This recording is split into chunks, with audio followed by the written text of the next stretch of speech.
Previously, on Murder Mindset Fatal Fixation. A rising Hollywood star's life was cut short at her own doorstep, exposing a fatal flaw in public records laws. The tragic murder of Rebecca Schaefer forced the entertainment industry to confront the terrifying reality of celebrity obsession. Welcome back to Murder Mindset Fatal Fixation. I'm your host, Kelsey Coffey. We spend a third of our lives at work, operating under the assumption that fluorescent lights, standard HR policies, and secure buildings will keep us safe from the darkness outside. For Laura Black, however, the office became ground zero for a relentless, escalating campaign of harassment. Even after she secured a temporary restraining order, the legal system's protective measures tragically fell short against a determined threat. Before we begin, a content warning. This episode contains detailed discussions of stalking, workplace violence, and a mass shooting. Listener discretion is strongly advised.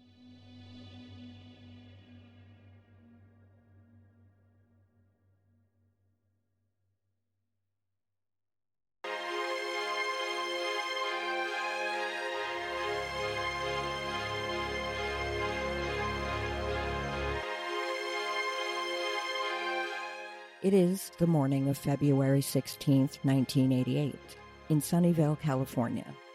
The landscape is familiar to anyone who has worked in Silicon Valley.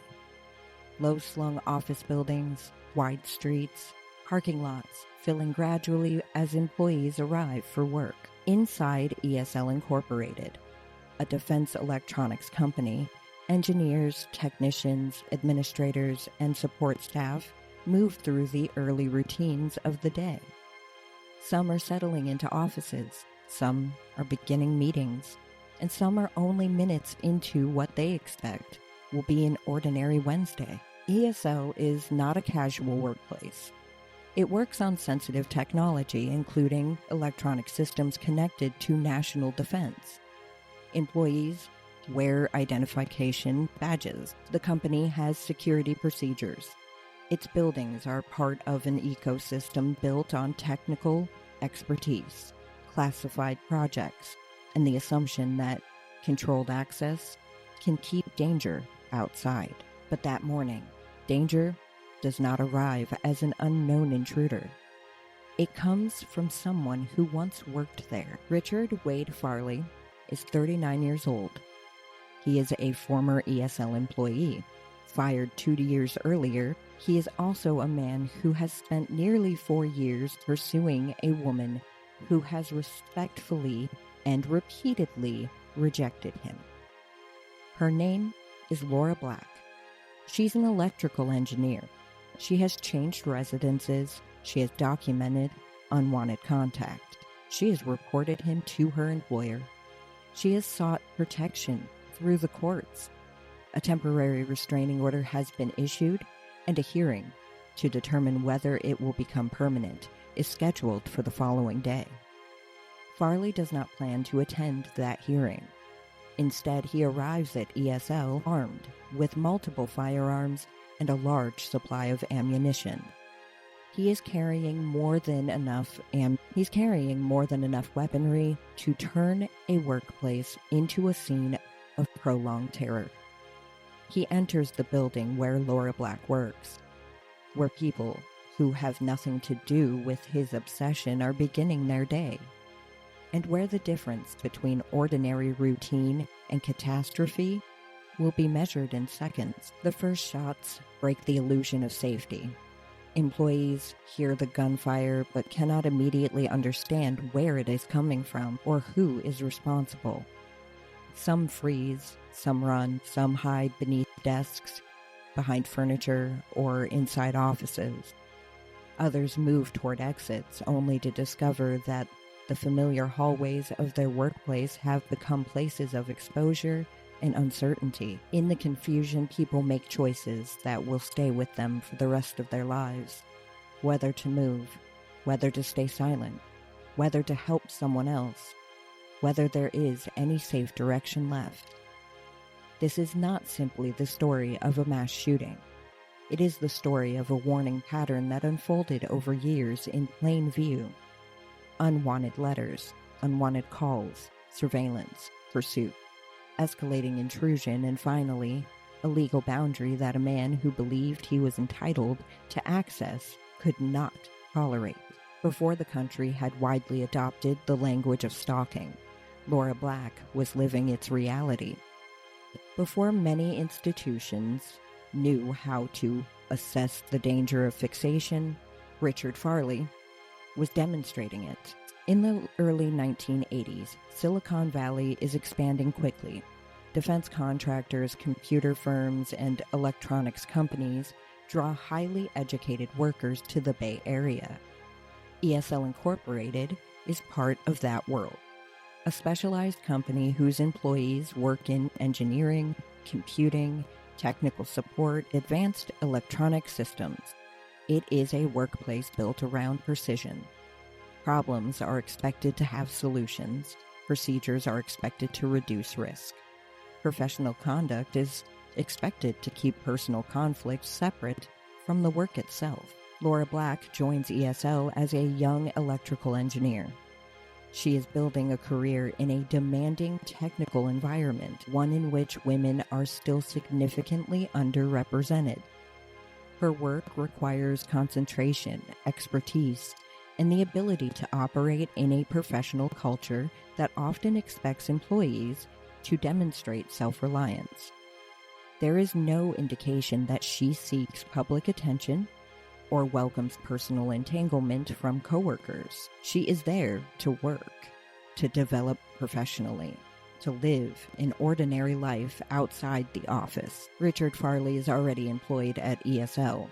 He works as a technician and is older than Black. At some point after her arrival, he becomes interested in her. Interest alone is not a crime. Coworkers can develop feelings. They can ask one another out and receive an answer.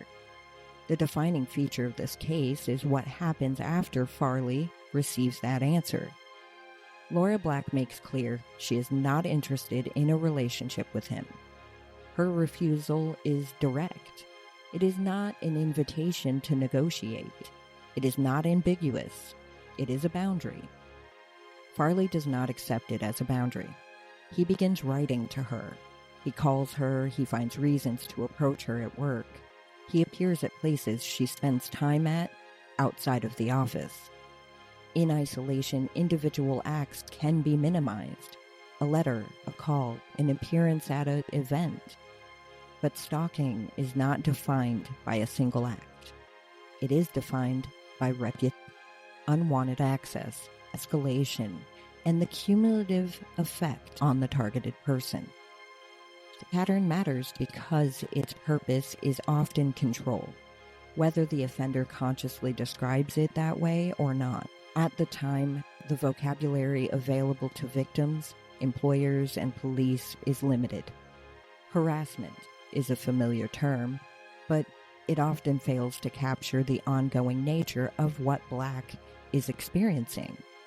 Obsession appears in media coverage, but it can sound romanticized or vague, as though intense unwanted attention is merely an unfortunate emotional problem rather than a precursor to violence. Specific anti-stalking laws have not yet become a central part of the legal landscape. The systems around Black are trying to respond to conduct for which they do not yet have a clear, unified framework. That gap matters. A person can be frightened without being able to prove an explicit threat. A victim can change her life repeatedly without being able to make the person stop following her. A company can discipline or fire an employee without being able to protect a former employee once he leaves the property. The case of Laura Black will expose those gaps with devastating clarity. It will show that danger is not always announced by one unmistakable statement. Sometimes it is communicated through persistence, the refusal to leave another person alone. Laura Black is often remembered publicly because she survived an attack intended in large part to punish her for rejecting a man. But survival does not erase victimization. Before the shooting at ESL, Black spends years responding to behavior that steadily narrows her sense of safety. Her experience is not a brief conflict between coworkers. It is a sustained invasion of privacy, routine, and autonomy. She becomes responsible for anticipating another person's behavior because that person refuses to accept her right to live without him. She is a young professional with a technical career, a home life, social activities, and ordinary ambitions. Her identity should not be collapsed into the role Farley assigns her. She is not his partner, former partner, confidant, or acquaintance in any meaningful reciprocal sense. She does not enter into a relationship and then later withdraw from it.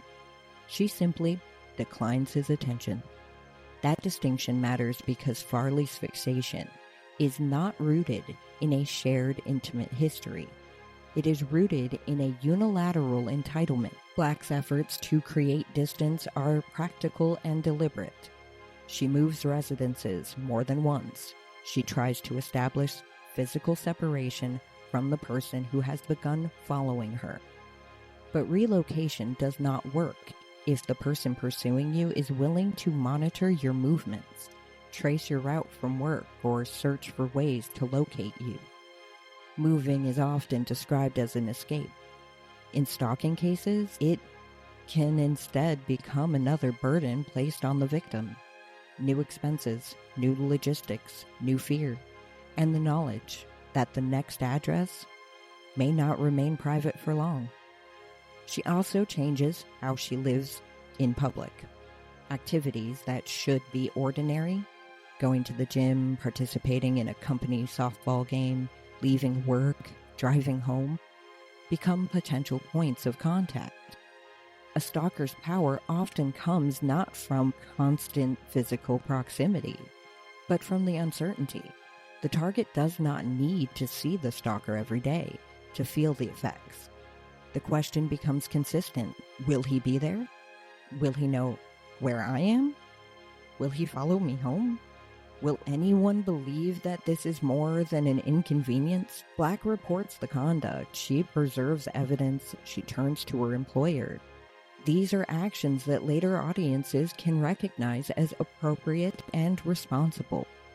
But it is important to avoid placing the burden of prevention on her.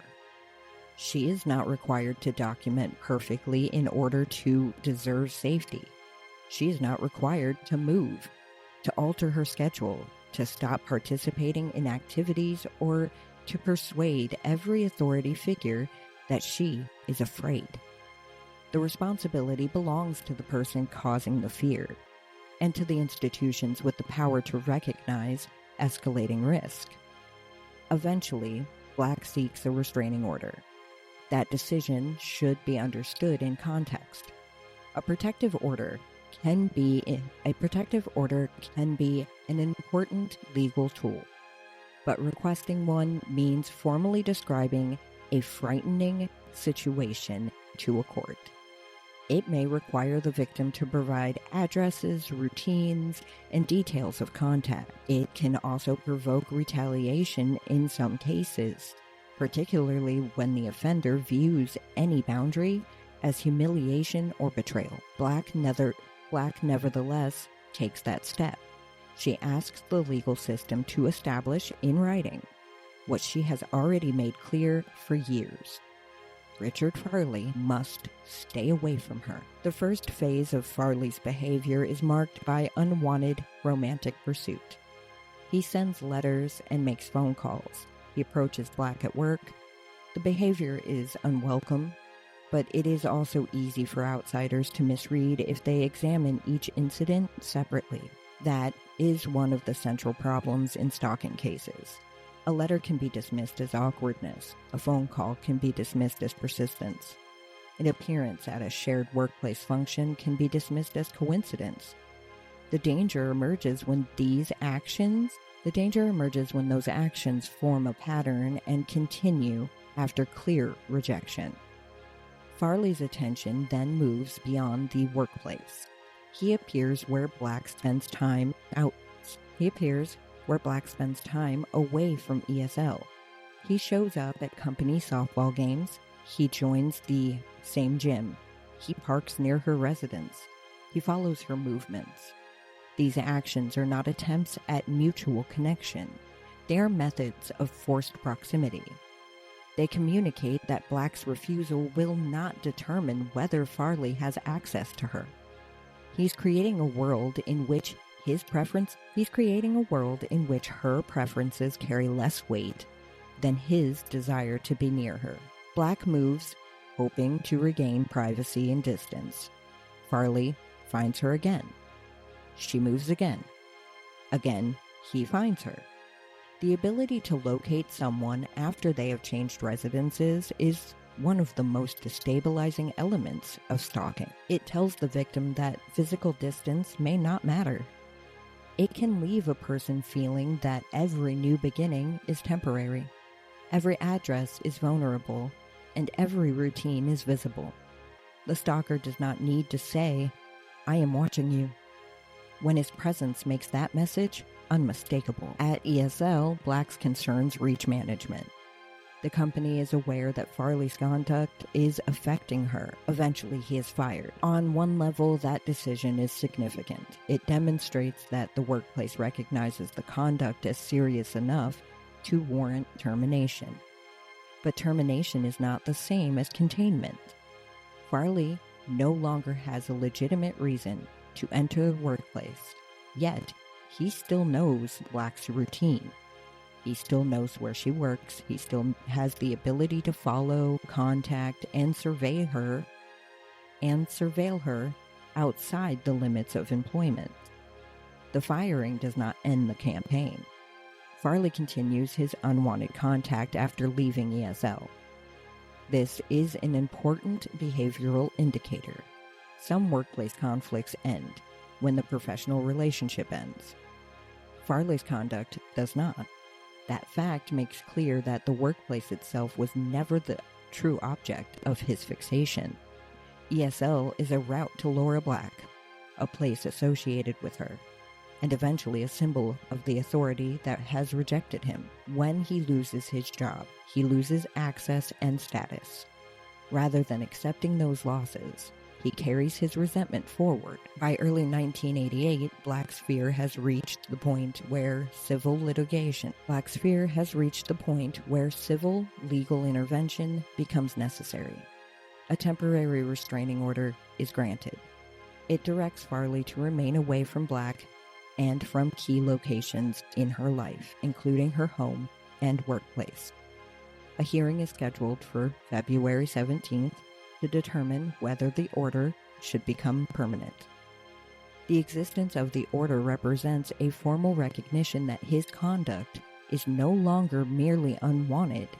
It is threatening enough to require a court-imposed boundary. For Farley, that boundary becomes the event he later describes as a catalyst for violence. The morning before the scheduled hearing, Farley goes to ESL Incorporated, armed with a shotgun, a rifle, handguns, and hundreds of rounds of ammo. The choice of weapons is critical to understanding the event. This is not an argument that becomes violent in the moment. It is not an isolated confrontation involving a single impulsive act. Farley comes prepared for sustained violence. He brings the means to kill repeatedly, to remain armed after firing, and to prolong the terror inside a building full of people. He enters building M5, where ESL employees are working. The exact experience varies from room to room.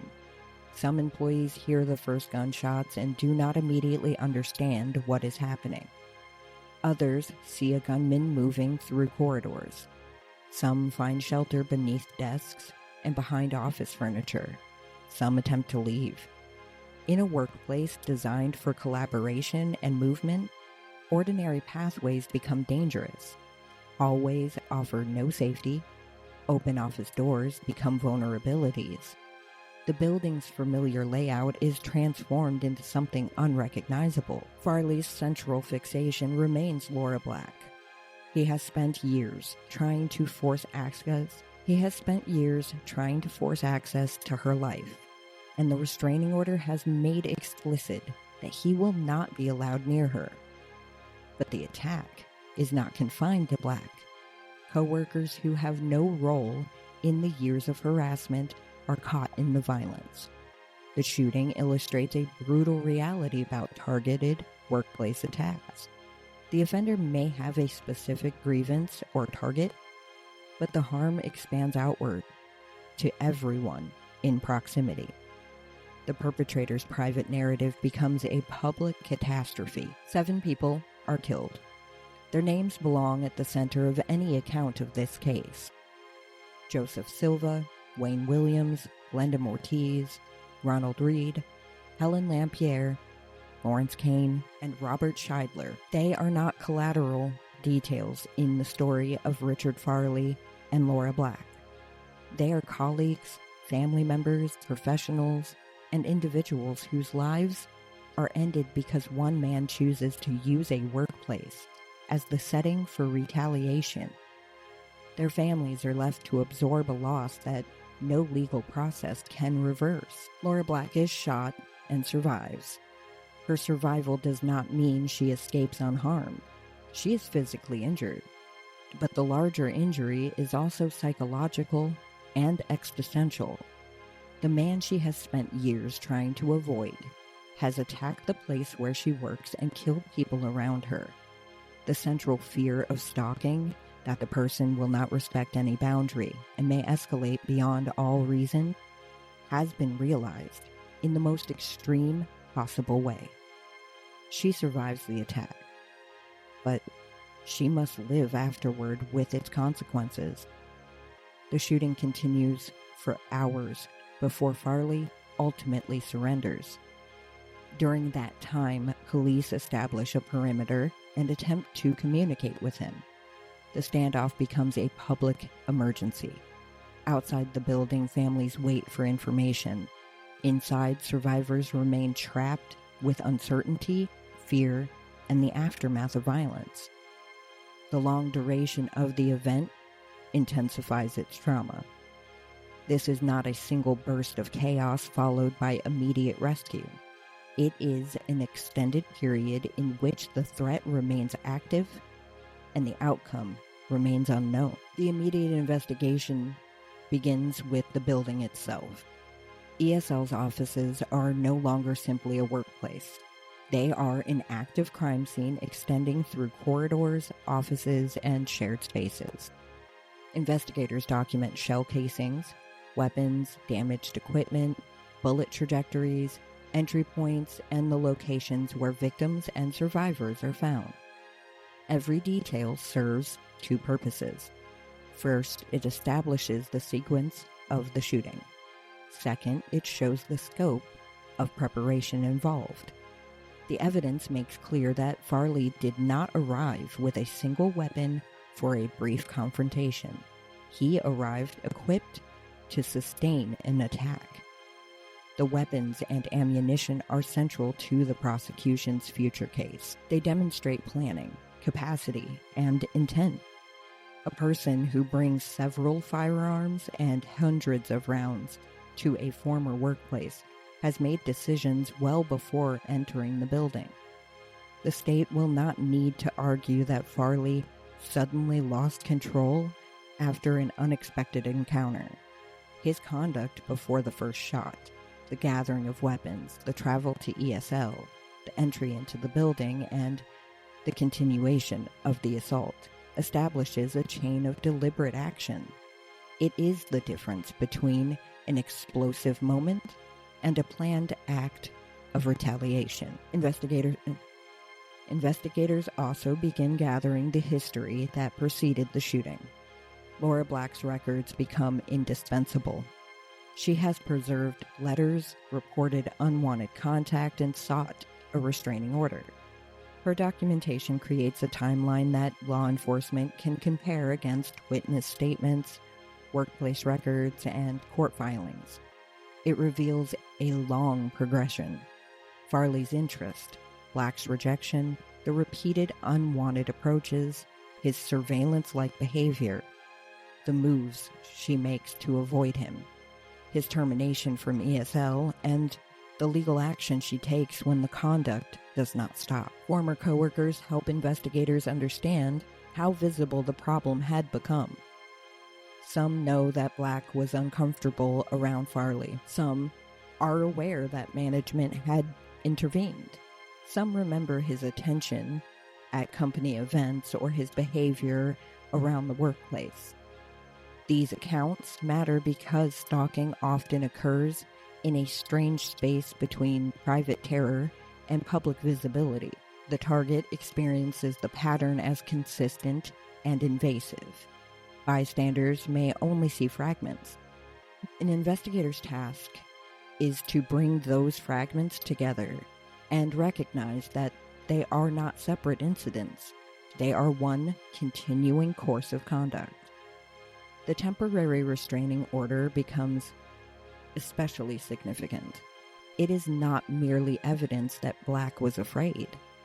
It is a formal judicial record that Farley had been told in legal terms to stay away from her. The order had boundaries. It named places connected to her life. It documented that a court found enough cause for immediate protection while a permanent order hearing was pending. The hearing was set for the next day. Farley's decision to attack one day before that hearing gives the prosecution a compelling argument.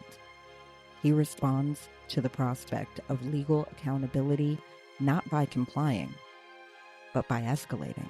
Farley's communications with police during the standoff provide another crucial evidentiary layer. In those conversations, he speaks about Laura Black, the restraining order, and his anger toward ESL.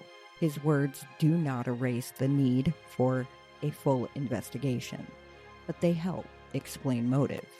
He depicts himself as wronged. He frames Black's refusal and the court's intervention as injuries done to him. This is the inversion often seen in coercive and stalking behavior. The person who has imposed fear and instability sees himself as the victim because another person has asserted the right to say no. The first major turning point occurs when Laura Black rejects Richard Farley's advances. That may sound obvious, but it is fundamental to the case.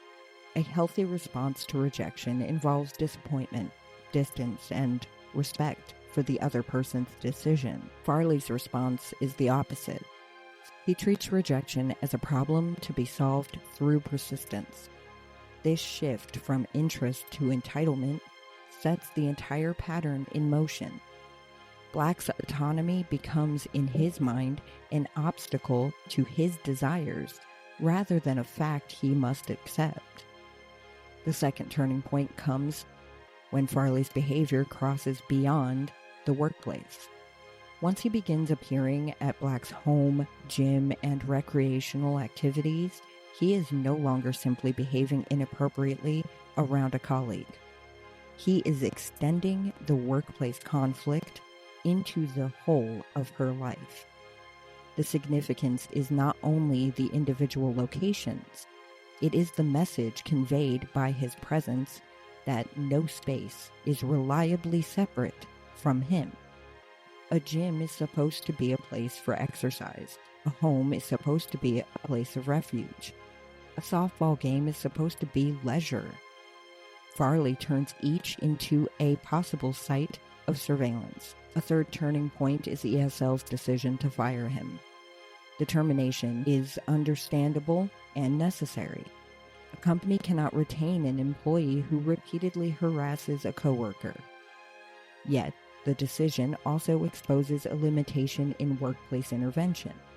Removing Farley from the payroll does not remove him from Black's life. In fact, it may deepen his resentment by depriving him of both access to her and an identity connected to the company. The organization has acted within its available authority, but the threat has moved beyond what employment discipline alone can manage. The fourth turning point is Black's decision to seek a protective order. She takes a step many victims are encouraged to take. Document the conduct, use the courts, and create an enforceable boundary.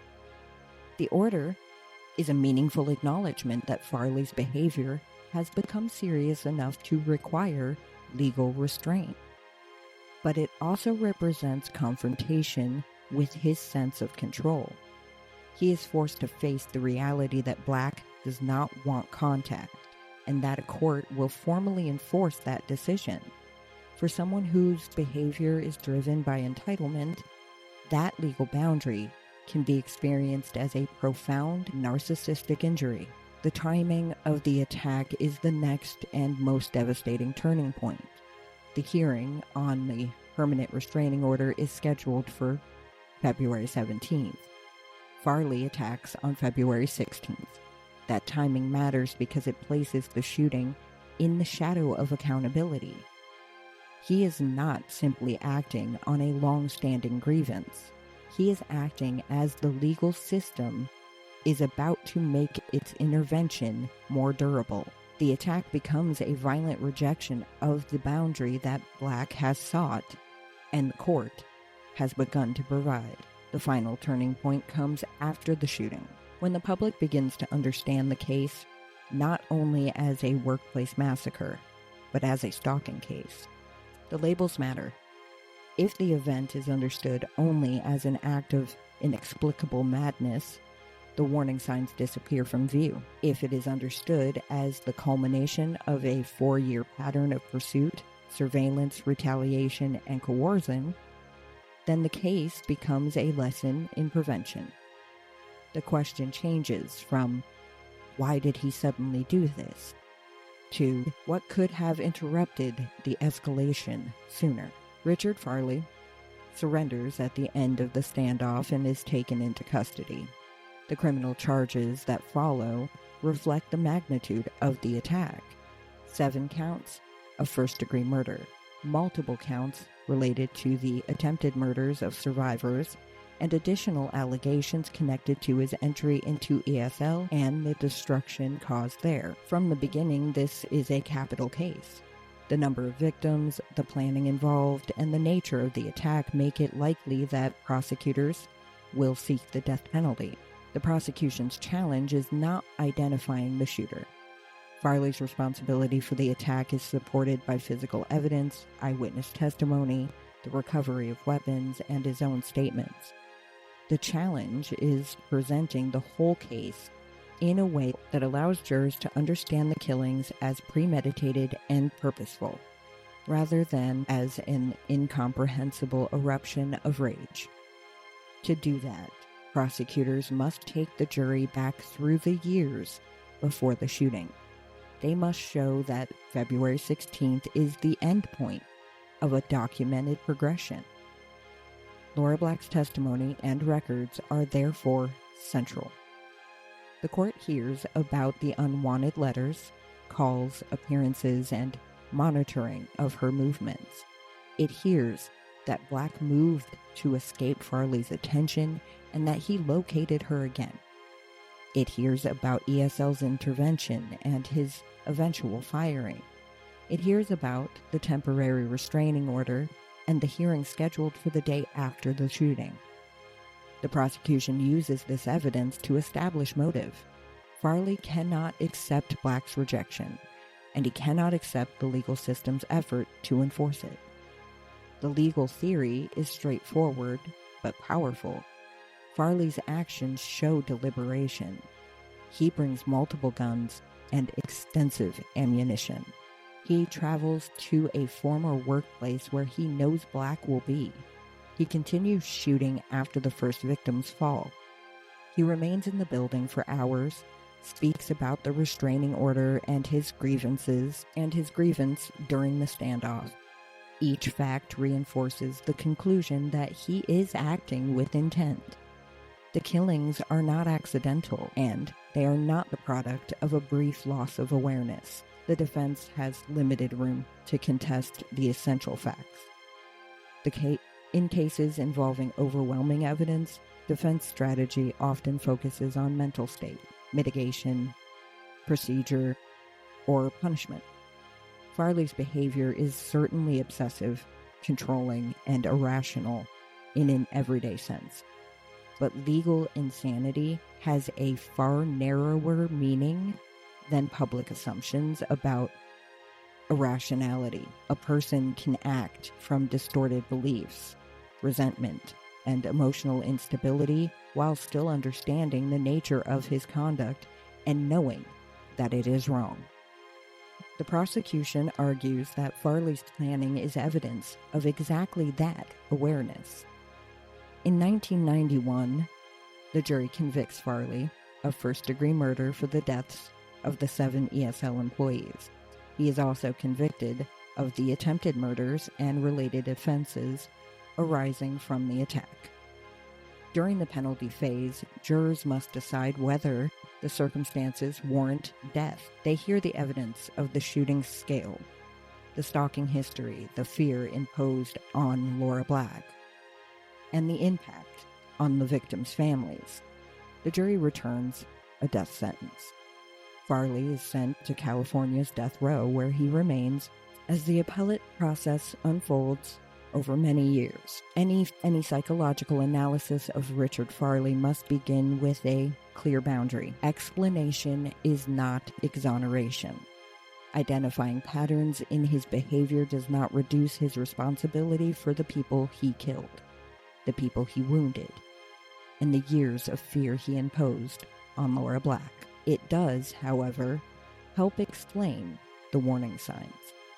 Farley's conduct is not random. It follows recognizable features of fixation-based stalking. A one-sided attachment, repeated boundary violations, escalating surveillance, refusal to accept rejection, and retaliatory anger when access is blocked. Farley appears to construct a private narrative in which his feelings toward Black give him special standing in her life. This is the core distortion. He does not treat her as an autonomous person whose refusal ends the matter. He treats her refusal as a conflict within a relationship that does not actually exist. The letters, calls, visits, and monitoring are attempts to force that imagined relationship into reality. When she rejects the role he has assigned her, he experiences the rejection not as her legitimate choice, but as an injustice committed against him. This pattern is often associated with entitlement. Entitlement doesn't always look like arrogance in the conventional sense. It can look like grievance. It can sound wounded, lonely, or misunderstood. But underneath it is the same premise. Another person owes access, attention, affection, explanation, or forgiveness. Farley's conduct suggests that he believes persistence can override consent. The more Black says no, the more he escalates. In that dynamic, her boundary becomes the trigger for further intrusion, rather than the limit that ends it. The restraining order appears to intensify this grievance. A protective order makes the victim's refusal public, formal, and enforceable. It strips the stalker of the ability to pretend that conduct remains open to interpretation. For someone who has justified his own conduct as romantic, misunderstood, or deserved, that can create a confrontation with reality. Farley's response is not reflection or retreat. It's retaliation. His later comments suggest he sees the court's action as an attack on him rather than a protection for Black. The case also illustrates why weapon access is a critical risk factor in stalking assessments. Not every stalker becomes physically violent. Not every person who violates boundaries will commit murder. But escalation, fixation, threats, or implied threats, retaliatory anger, and access to weapons create a constellation of risk that cannot be ignored. Farley's preparation for the attack demonstrates that he had moved far beyond unwanted communication. He had converted grievance into operational planning. It is also important to not medicalize the case in a way that obscures agency. Farley's behavior may reveal profound emotional dysfunction and distorted thinking, but those facts do not make the attack inevitable or uncontrollable. He makes repeated choices: to continue after rejection, to locate Black after she moves, to disregard workplace consequences, to violate a court order, to acquire and carry weapons, and to fire them at people. Psychological analysis is useful only if it keeps responsibility where it belongs, on the offender. The failure in this case is not that a single person lacked the ability to see the future. No one could know every detail of how Farley's violence would unfold on February 16, 1988. But institutions did not need clairvoyance to identify the escalating danger. The record contained years of unwanted contact, surveillance-like behavior, repeated rejection, workplace complaints, relocation of the targeted person, termination of the offender, and a recently granted restraining order. These were not isolated inconveniences. Taken together, they described a sustained and worsening threat. At the time, however, there was no widely established framework for recognizing stalking as a pattern-based crime. Law enforcement and courts often focused on individual incidents. Was there an explicit threat? Was there an assault? Was the offender physically present at the moment a report was made? This incident-by-incident approach could leave victims unprotected when the most dangerous feature of the conduct was its cumulative nature. Farley's letters, calls, appearances, and surveillance might each have appeared insufficient when considered separately. Together, they made Laura Black's life smaller, more guarded, and less safe. The legal system had tools, but they were incomplete. Black obtained a temporary restraining order, an important step that recognized the seriousness of the threat. Yet, the order alone could not create physical safety. A document cannot stop someone determined to violate it. It can set boundaries, create consequences, and provide grounds for law enforcement action, but only if violations are recognized, reported, and acted upon before the offender escalates. In this case, the permanent order hearing was scheduled for the next day. Farley chose to act before that process could proceed. ESL also faced a problem that workplaces still confront today: how to respond when an employee's conduct threatens another employee beyond the formal workplace. The company eventually fired Farley, which removed his employment-based access to Black, but ending employment did not automatically end risk. But ending employment does not automatically end risk. A former employee may retain knowledge of schedules, entrances, buildings, personnel, and routines. In modern workplace violence prevention, termination under circumstances involving fixation or harassment requires planning, coordination, security review, and communication. Those practices were far less developed in the 1980s. Another failure was cultural. In the decades before stalking was widely understood as a serious crime, persistence was often romanticized. Movies, songs, and social conventions sometimes presented refusal as a challenge, rather than an answer. A person who would not take no for an answer might be described as determined, lovesick, or awkward. That language can obscure coercion. It can make the targeted person appear overly sensitive for wanting distance, while allowing the pursuer's behavior to seem less dangerous than it is. Laura Black did what victims frequently are told to do. She refused contact, she documented behavior, she changed residences, she informed her employer, she sought legal protection.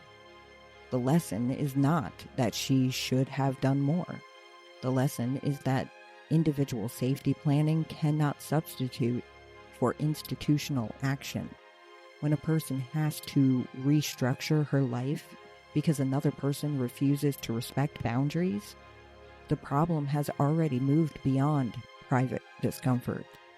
It is a public safety concern. The immediate aftermath of the shooting is marked by grief, shock, and the practical realities that follow mass violence. Families must receive news that their loved ones will not come home. Survivors must account for what they saw, what they heard, and what they did to stay alive. Coworkers must return, if they return at all, to a workplace permanently altered by memory. The building remains standing, but its meaning has changed. It is no longer simply where people worked. It is where 7 people were killed, and where survivors learned that the ordinary can become dangerous without warning. The names of those killed must remain a part of this story.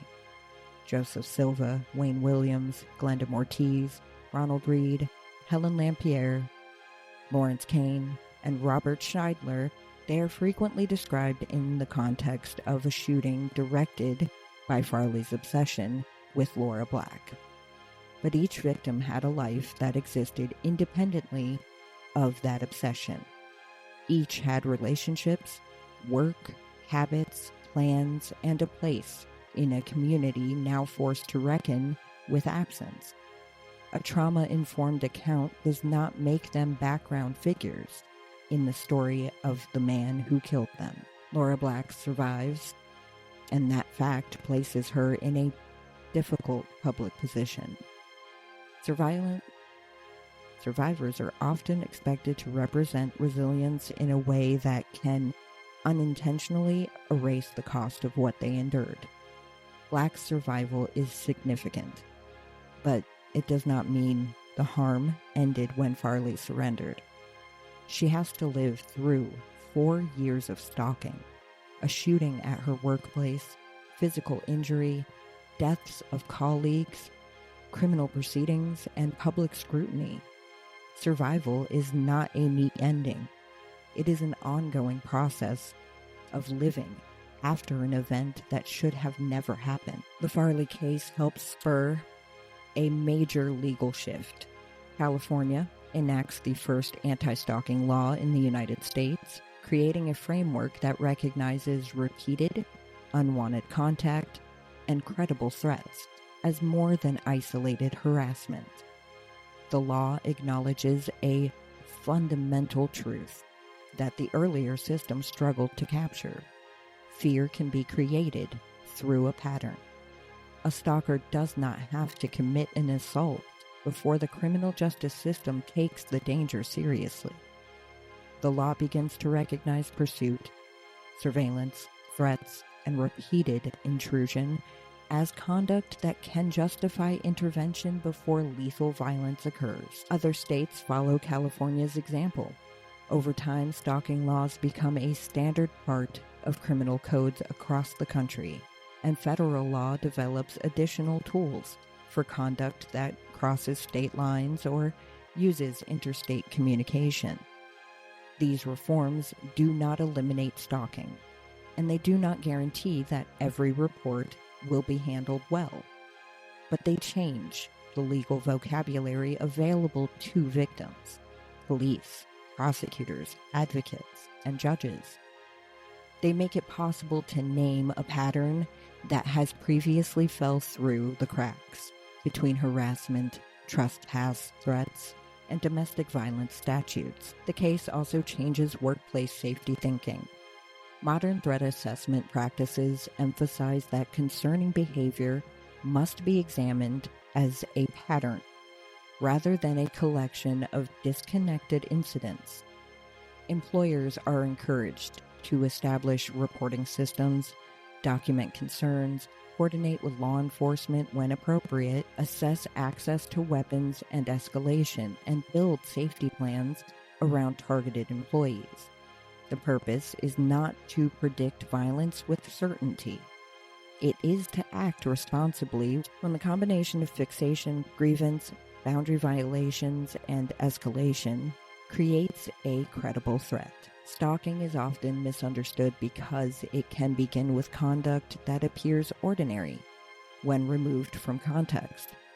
A message, a gift, a call, a person appearing unexpectedly in a public place.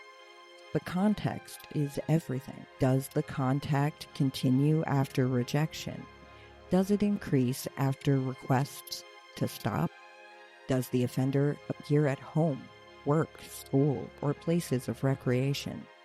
Does the target alter her behavior because she fears being found? Does the offender respond to boundaries with anger?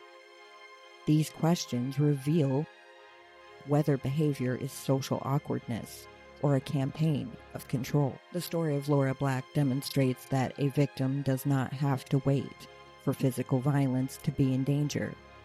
The harm of stalking is not confined to the moment an offender makes contact. It exists in the anticipation of contact.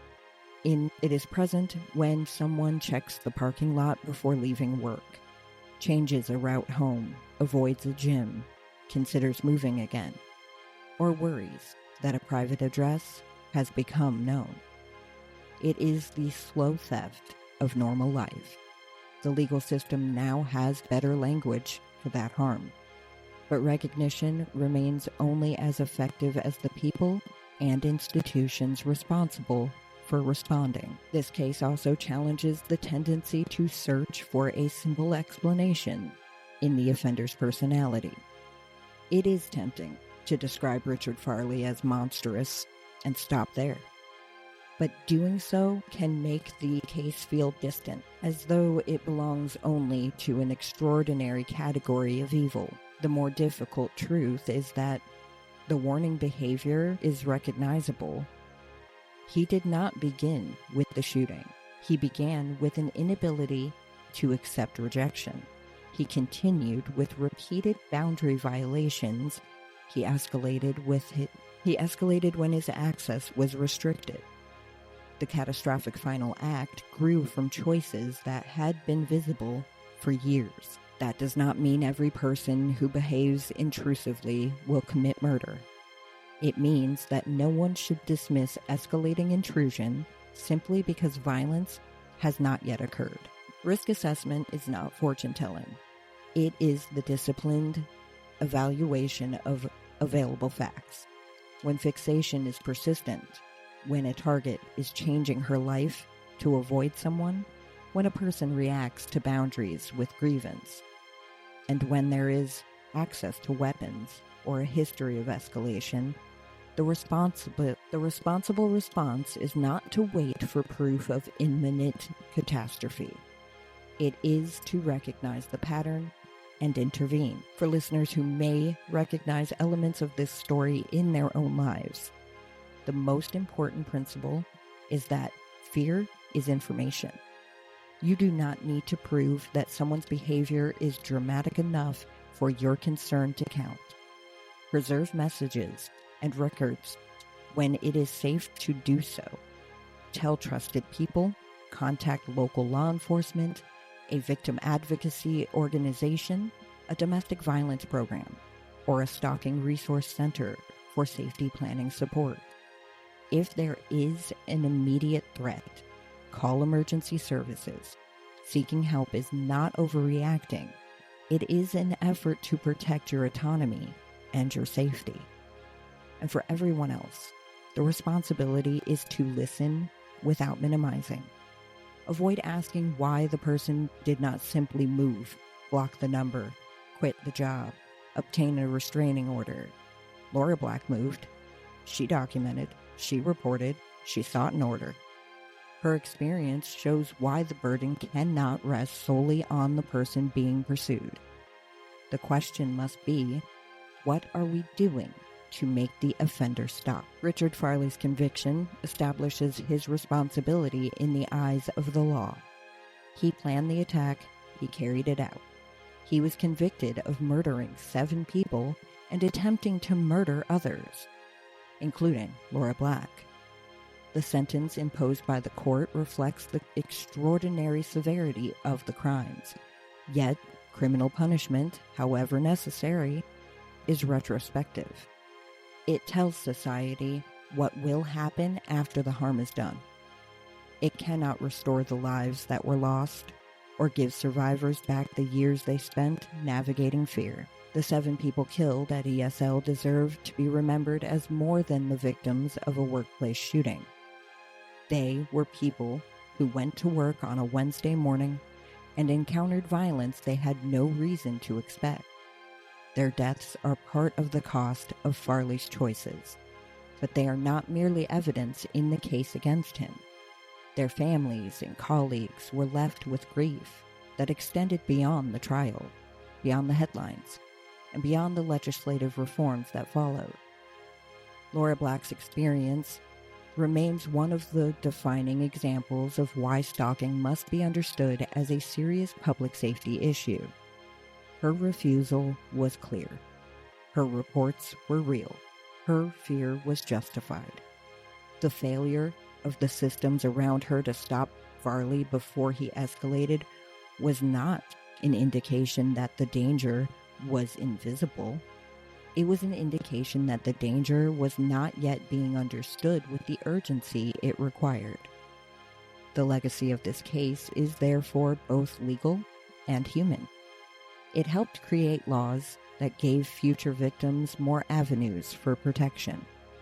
It influenced the way employers, investigators, and advocates think about threat assessment. It forced a broader public conversation about obsession, entitlement, and the lethal potential of coercive pursuit. But the case also leaves an unresolved challenge. Laws and protocols mean little if people charged with using them minimize the pattern in front of them. The stalking of Laura Black did not begin with gunfire. It began when one person decided that another person's no did not matter. It continued because boundaries were treated as obstacles rather than answers. It ended in a workplace massacre that changed California law and reshaped the national understanding of stalking. The lesson is stark, but it is not abstract. When someone repeatedly refuses to respect another person's right to be left alone, the response must be early, coordinated, and serious.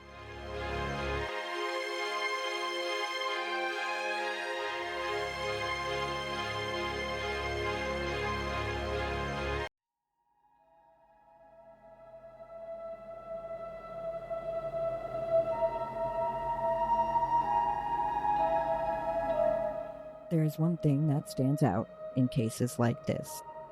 Obsession doesn't start out looking dangerous. It can look like love. It can feel like love, like dedication.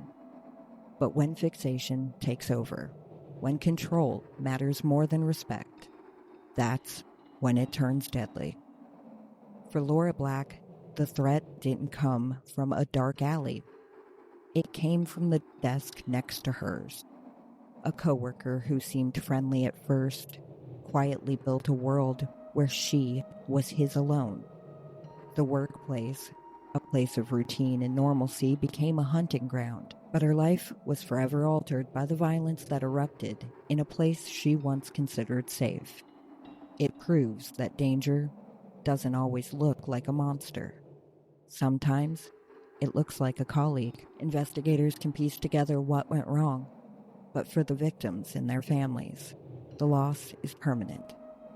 It's a reminder to recognize the warning signs and to respect boundaries for what they are: protection. Until next time, I am Kelsey Coffey reminding you to lock your doors, bolt your windows, and never underestimate the dangers hiding in plain sight. Next week on Murder Mindset Fatal Fixation, we analyze the forensic trail that dismantled a killer's carefully constructed lies.